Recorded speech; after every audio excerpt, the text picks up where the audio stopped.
Assalamualaikum warahmatullahi wabarakatuh. Hadirin hadirat sekalian rahmati Allah Subhanahu wa taala, kita lanjutkan pengajian kita. Malam hari ini kita masih melanjutkan bab tentang masalah makruh-makruhnya sembahyang. Alhamdulillah, yang pertama kita sudah bahas makruh bagian yang pertama, dilihat dari tempatnya di mana saja pian dimakruhkan sembahyang, sudah tuntung, sudah kita bahas. Yang kedua sudah kita bahas juga makruh-makruh keadaan orang yang sembahyang. Yang kedua yaitu makruh-makruh keadaan orang sembahyang, sudah kita bahas juga, seperti dalam keadaan menahan kantut, menahan BAB, menahan kami dan seterusnya sudah kita bahas. Malam hari ini kita membahas sunnah yang ketiga, yaitu makruhatun min nihayati mukhalafati ba'di sunnani, yaitu makruh-makruhnya sembahyang dilihat daripada mukhalafah, artinya bertentangan dengan sunnah-sunnah atau meninggalkannya, atau meninggalkan sunnah. Ya,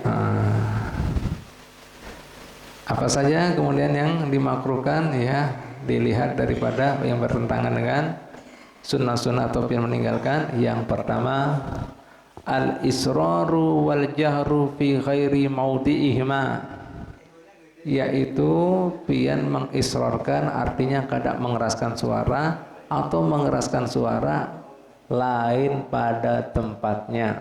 Nah, misalnya ya, ini banyak orang kadang mengerti juga. Ada kadang-kadang orang mengira sembahyang dijaharkan itu dilihat daripada jenis sembahyangnya, macam sembahyangnya. Dianggap yang mengeraskan suara, kita yang umum yang tahu, orang-orang nih pada umumnya, padahal keliru itu. Dikira maghrib, isya, subuh dikeraskan, sementara asar, duhur pada dikeraskan, kan gitu ya. Yang perlu pian ketahui, yang disunahkan dikeraskan kadanya di sini bukan jenis atau macam sembahyang, akan tetapi yang bujur, yang sunnah, yaitu apabila pian menggawe sembahyang tersebut. Maksudnya apa? Nah, contohnya seperti ini. Pian teguring, ya, teguring kada sembahyang subuh pada waktunya. Ya, limbah itu sembahyang subuh kan disunahkan dikeraskan. Pian mengkodok jam 8 pagi, kada disunahkan lagi mengeraskan suara. Atau pian malam tadi guring mulai asar sampai bangun jam 12 siang. Belum sembahyang maghrib, belum sembahyang isya, belum sembahyang subuh, hendak dikodok, ya, pas waktu duhur. Lah saat itu sembahyang maghribnya, isyanya, subuhnya juga disunahkan kada dikancangkan suaranya.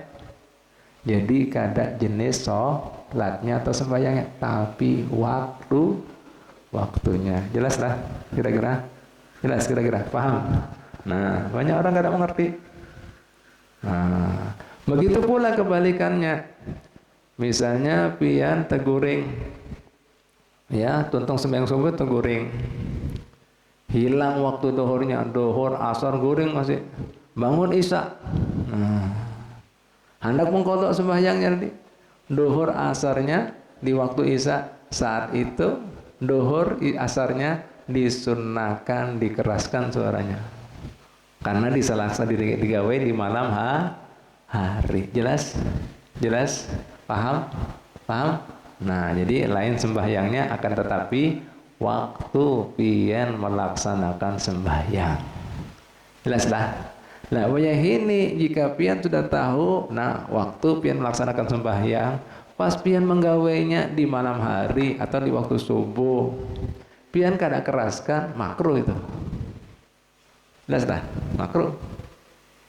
Nah, ini kada harus pian sembahyang berjamaah. Meskipun pian sembahyang sorongan, sudah masuk waktu, mulai malam hari, mulai maghrib, ya, isya, subuh, apapun jenis sembahyangnya, meskipun pian mengkodok dohor asar tadi, Disunnahkan, dikeraskan, dikencangkan suaranya. Jelas? Paham? Paham? Nah, itu tadi. Jadi orang kemudian waktunya dikeraskan, kada dikeraskan suaranya. Waktunya kada dikeraskan suaranya. Hukumnya makruh.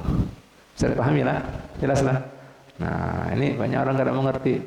Yang ulun sering lihat karena sembahyang maghrib dianggap sembahyang mengeraskan suara itu berjamaah aja jadi imam. Kada. Meskipun pian sembahyang sorongan. Lima itu dianggap mengeraskan suara itu apabila kemudian sembahyang maghrib, isya, subuh. Kada aja. Mun pian gawai ketika di waktu siang hari maka disunahkan dikecilkan suaranya. Kebalikannya zuhur, asar pian qadha ya, kita diguring di malam hari disunahkan dikeraskan. Paham lah? Jelas lah? Alhamdulillah. Mungkin ada yang bertanya, Habib, kira-kira apa hikmahnya? Kenapa ada sembahyang dikeraskan suaranya, dinyaring? Ada yang kada. Nah, ini hikmahnya ada dua. Yang pertama, bahari orang kafir Quraisy itu sudah mulai maghrib, mereka itu gaweannya bermabuk-mabukan, teler, mabuk. Nah, jadi ketika mereka sudah itu kita munajat, kada usah takut-takut, jadi dikeraskan. Mohon munajat Allah Ta'ala. Akan tetapi, sudah kemudian waktu terang, mereka sudah mulai sadar, itu sering kemudian berpatroli, mencari-cari pengikut Nabi kita Muhammad SAW. Apabila ketahuan mereka ibadat, ditangkap, disiksa. Nah, makanya pas waktu-waktu tadi, waktu mulai duhur, asar, itu kada dikencangkan. Itu hikmahnya. Satu. Yang kedua, hikmahnya agama Islam bermula dikenalkan, didakwakan, asalnya sembunyi-sembunyi, kada keras-keras, maksudnya suaranya kada ditampakkan. Begitu kaum muslimin sudah banyak kemudian pengikutnya, ditampakkan. Itu tadi. Jadi bahasa kita ada juga, segala sesuatu ada masanya, ada waktunya. Kita kada usah strategi. Itu hikmahnya. Ada sembahyang yang dikencangkan, ada yang kada. Itu hikmahnya. Itu dua. Jadi tadi ingat harus saya jelaskan, lain macam atau jenis sembahyangnya, akan tapi waktu. Ya, waktu pian sembahyang. Mun pian berbalik, harusnya dikeraskan, pian kada keraskan, hukumnya makruh. Harusnya pian kada keraskan, pian keraskan, hukumnya makruh. Paham lah? Yang kedua, ilsaqu adudaihi bijambihi lidzakari, yaitu ilsaq itu menyatukan, adud itu lengan, ya, bijambihi dengan rusuk bagi lakian. Jadi lakian ketika rukuk ataupun sujud itu disunahkan bahasa kita dibentangkan. Mun binian disunahkan menutup. Mun binian begini. Ya, begini. Mun binian juga ketika sujud ditempelkan juga rusuknya. Bahkan ini juga disunahkan kesan binian menempel di bumi begini. Ya, bukalah kacamata. Ini binian. Mun lakian kada. Ini lengan lawan rusuk dibuka. Ini lakian. Begitu pula mun ketika pian rukuk buka juga. Mun binian begini. Nempel antara rusuk lawan lengan. Jelas lah? Paham lah? Jadi mun lakian disunahkan antara lengan lawan rusuk kebuka, baik di dalam rukuk maupun sujud. Iya. Jadi jangan kayak binian lah mun lakian. Itu. Yang kedua lagi, lakian makruh hukumnya ilsaqu batnihi bifahidaihi lidzakari aidan. Jadi menyatukan antara perut lawan paha ketika sujud. Nah, gimana gambarannya? Nah, ini rapat. Ya, binian disunahkan menutup. Jadi apa? Ini perut lawan paha merapat. Ini binian. Mun lakian memanjang. Jadi memanjang. Jadi kata rapat pun binian merapat. Jelas? Nah, kenapa binian kok merapat-merapat? Nah, namanya binian. Jangan buka-bukaan. Binian. Nah, wayah ini sembahyangnya aja dah dianjurkan menutup. Wayah ini kata sembahyang buka-bukaan kayak apa nah? Nih ada hikmahnya semuanya. Paham lah kayak apa bini-bini kita. Putri-putri kita. Nah, ini adabnya sampai di situ. Nah, Bu, Pak, la ilaha illallah Muhammadur Rasulullah sallallahu alaihi wasallam. Yang keempat, al-jahru khalfal imami bi ghairi amin wa ma ustusna, yaitu mengeraskan suara buat seorang makmum ya di belakang imam selain amin. Jadi baca surat dikeraskan juga. Nah, ini berarti obsesi jadi imam ini. Baca apalagi Fatihah juga dikeraskan, dinyaringkan. Nah, kecuali amin memang disurahkan waladdallin amin. Nah, keras. Apalagi selain itu? Ayo, selain amin. Ketika kunut juga. Itu amin juga. Nah, itu. Apalagi ya ketika pian mengingatkan imam ada yang lupa, tapi bukan diniatkan untuk mengingatkan, tapi niatkan tasbih, dzikir, karena orang kada boleh dalam sembahyang munajatnya, bepandernya selain Allah. Ditujukan dzikir. Banyak orang kada mengerti. Tapi apabila pian niatkan dua-duanya kada masalah, tapi murni mengingatkan apalagi emosinya. Misalnya apa, ada surah ayat keliru ya. Misalnya siratal ladzina an'amta, ini langsung lompat ya. Waladdallin siratal ladzina. Nah, kada boleh. Ini kita sembahyang ibadah. Jangan ngerasa kemudian beritahu orang lain, kada boleh. Jelas? Paham kira-kira? Nah, itu. Subhanallah. Nah, Pak Bu ya. Baik, ya. Paham lah, jelas lah kira-kira nah. Yang kelima, ya. Italatut tasahudil awal wa du'a'u ba'dahu. Memanjangkan tasahud awal, tahiyat awal. Ya. Dan kemudian membaca doa setelah tasawuf awal, kada disunahkan. Tasawuf awal itu diulah dalam syariat, gesan memisahkan rokaat itu tadi yang 4 rokaat, langsung pian kepanjangan biar tahu. Nah, 2 rokaat sudah, 2 rokaat lagi salam. Makanya dibentuk dia dalam takhfif. Takhfif itu kada panjang-panjang, sebagai penghelat aja bahasa Banjarnya, penghelat. Apa? Penghelat. Nah, makanya disunahkan kada panjang-panjang. Batasannya sampai mana, Beb? Misalnya yang takon gitu, sampai pian mengucapkan sholawat. Allahumma sholli ala sayyidina Muhammadin wa ala alihi. Atau mau dipanjangkan, Allahumma sholli ala sayyidina Muhammad wa ala ali sayyidina Muhammad. Langsung berdiri, Allahu Akbar. Itu aja. Nah, mun tahiyat akhir kan disunahkan panjang, bahkan membaca doa. Apa doanya? Tasawuf akhir, masih hafal? Ayo. Allahumma inna a'udzubika min apa? Allahumma inna a'udzubika min adzabi jahannam, min adzabil qabri, min fitnatil mahya wal mat, min syarri fitnatil masiihid dajjal, minal mukram wal ma'asam.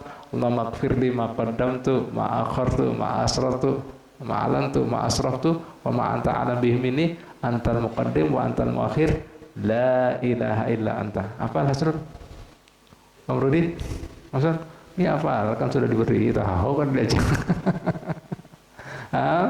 Itu doanya. Jadi kada disunahkan mau tahiyat awal. Paham? Jadi gimana apa? La ilaha illallah. Hafal? Belum hafal juga. Nah. Dihafal kan lah penting itu. Itu doa seluruh semua diminta lawan Nabi Muhammad SAW, perlindungan dunia akhirat, ya, daripada segala macam fitnah, daripada hutang, daripada orang yang zalim, macam-macam sudah diminta lawan Nabi, ya. Nah, daripada dosa, nah, daripada dajjal muncul kan aman biar baca itu. Jelas? Kira-kira? Nah, ilaha illallah Muhammadur Rasulullah. Nah, jadi tahiyat awal kan disunahkan panjang-panjang sampai salawat aja. Ya. Syahadu alla ilaha illallah, Allahumma shalli ala sayyidina Muhammad wa ala ali sayyidina Muhammad. Langsung berdiri. Allahu akbar. Jelas? Paham? Paham kira-kira? Nah, alhamdulillah. Ya, selanjutnya sunnah ya makruh yang keenam. Tarku surati fi rak'atainil uliyani. Ya. Yaitu meninggalkan membaca surat di 2 rakaat yang pertama.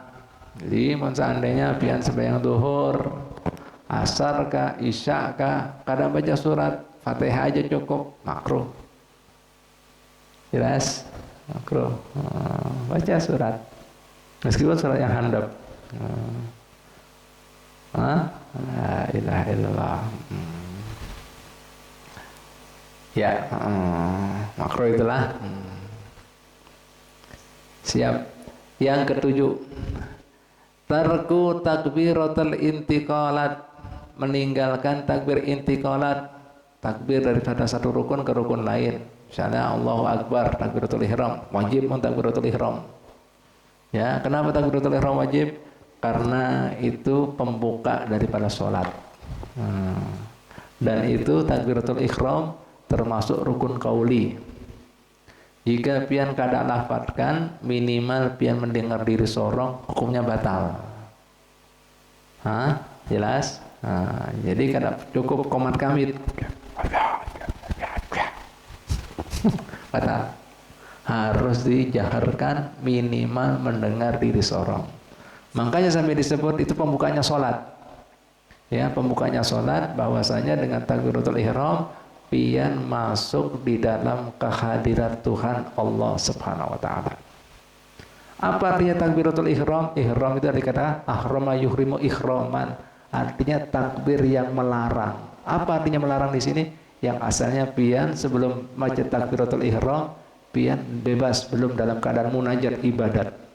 Tapi begitu pian mengatakan sudah niat sholat, ya, niat tadi dimasukkan ketika takbir, ya, sholat pada duhri tadi, Allahu Akbar. Nah, pian sudah masuk di wilayahnya peribadatan, penyembahan. Nah, saat itu ngaranya pian sudah masuk dalam kehadiran Tuhan Allah Ta'ala, kada bebas pian. Mun pian langgar itu pantangan-pantangan sembahyang, batal sembahyang pian. Kada boleh pamer sudah, yang kada ada hubungannya langsung bayang. Kada boleh makan, minum, kada boleh bergeras bebas 3 kali berturut, batal juga. Lu beb gambarannya gimana makan minum beb sembahyang? Nah, contohnya jang, misalnya kamu 5 makan Silver Queen, nempel, ya, di gigi ikam. Nah, apa ini yuk? Sengaja ditelan, nah batal. Mun kada sengaja, nah ini kan kalau sengajanya batal. Mun kada sengaja, kena pas tahiyat akhir disunahkan sujud sahwi. Mun sengaja batal. Jelas? Jelas kira-kira? Nah, itu masuk ke hadirat Tuhan, kada bebas. Mana kada boleh bergerak bebas, kada pandai. Nah, wajib itu. Itu harus dijaharkan. Allahu Akbar. Bahkan harus hadir. Takdim sama Allah Ta'ala. Jelas? Jelas? Nah, takbir intiqalat ini pindah dari satu rukun ke rukun lain. Misalnya pian sudah berdiri takbiratul ihram, hendak rukuk, Allahu Akbar. Nah, ini sunnah. Kecuali itidal, sami Allahu liman hamidah, Rukuk lagi, sujud lagi, Allahu Akbar. Duduk di antara dua sujud, Allahu Akbar. Itu namanya takbir intiqalat. Nah, takbir perpindahan dari satu rukun ke rukun yang lain. Itu namanya intiqal bahasa Arabnya. Jelas? Hukumnya sunnah. Kita berapa kali mengatakan Allahu Akbar. Ya, itu kemudian Allah yang Maha Agung. Tapi ada biasnya. Masih kemudian menganggap akbarnya dirinya. Apalagi dunianya. Apalagi gengsinya. Apalagi hartanya. Apalagi bosnya. Belum akbar Allah Ta'ala itu kan. Nah, coba itu ada maknanya Pak. Masih takut lawan ininya, itunya. Wih. Aduh. Itu ada maknanya. Berapa kali? Nah, berarti yang akbar bukan Allah. Masih nafsu yang berserang di dada kita. Paham? Makanya kita sering tertipu, terbujuk lawan syahwat kita, nafsu kita. Akhirnya berulang kali terperosok dalam salah dan dosa. Wujud apa kena? Nah, belum. Nah, jelas lah. Nah, itu Pak Bu. Jika orang bujur-bujur mengenal hikmah, rahasia sembahyang, dia kuat sekali merokok banyak, yakinnya, ya, bahwa yang memberikan manfaat mudarat Allah Ta'ala. Kada takut, kada khawatir, dimanapun, kapanpun, lawan siapapun. Akbar Allah yang akbar. Jelas? Allah Ta'ala memberikan hakikat, ya, sir, rahasia dan berkah daripada ibadah kita, ya, termasuk diantaranya sembahyang yang utamanya, ya Pak Ibu ya. Ya, kembali sedikit lagi tentang takbiratul ihram. Jadi takbiratul ihram wajib pian keraskan karena termasuk rukun qauli, ya. Beda dengan takbiratul intiqalat, ya. Itu sunnah, pian kada baca kada batal. Dan yang kedua, banyak ulun kemudian lihat di lapangan masyarakat, yaitu karena kada mengaji, kada mengerti. Nah, ketika bubuhannya menjadi makmum masbuk. Makmum masbuk itu makmum yang ketinggalan daripada Fatihahnya imam. Nah, mendapati imam posisi rukuk, ketika imam masih posisi rukuk, kita ketika masih dapat imam rukuk kan masih dapat rakaat. Apabila imam sudah i'tidal, kehilangan satu rakaat. Nah, ini kadang-kadang ada orang buru-buru makmum, lari-lari. Imamnya rukuk jangan. Tahu-tahu langsung dia takbir, Allahu Akbar, langsung rukuk. Gimana hukumnya? Batal salatnya. Kenapa kok batal? Karena dia menghilangkan takbiratul ihram. Harus masuk dulu, niat dulu, ya. Salat apa nih? Allahu Akbar, baru Allah, ini baru rukuk. Batal pun langsung. Nah, rukuk, alhamdulillah dapat rakaat. Allahu Akbar, langsung. Harusnya Allahu Akbar, takbiratul ihram, Fatihah sudah dijamin sama imam. Pian takbir yang kedua ini kan sunnah. Langsung katakan Allahu Akbar, umpat dulu. Jadi dua kali takbir pertama dan takbir yang kedua ngesan rukuknya. Jelas kira-kira bisa dipahami? Paham? Nah, banyak orang Allahu Akbar, batal. Bukanya kada. Takbiratul ihram kan pembuka sholat. Ikut sembahyang apa ini? Jadi malaikat, loh kau tahu jebur aja. Niatnya mana? Iya kan? Nah, itu tadi pembukanya kada ada, tahu-tahu masuk rukuk lagi, itu nggak apa-apa. Jelas? Paham? Paham kira-kira? Jelas ya? Bismillah. La ilaha illallah Muhammad Rasulullah. Iya, ini ada 16 Pak ya. Kita hanya bahas ada 7. Nah, mungkin menurut Habib sampai di sini aja. Insya Allah kita lanjutkan minggu dulu.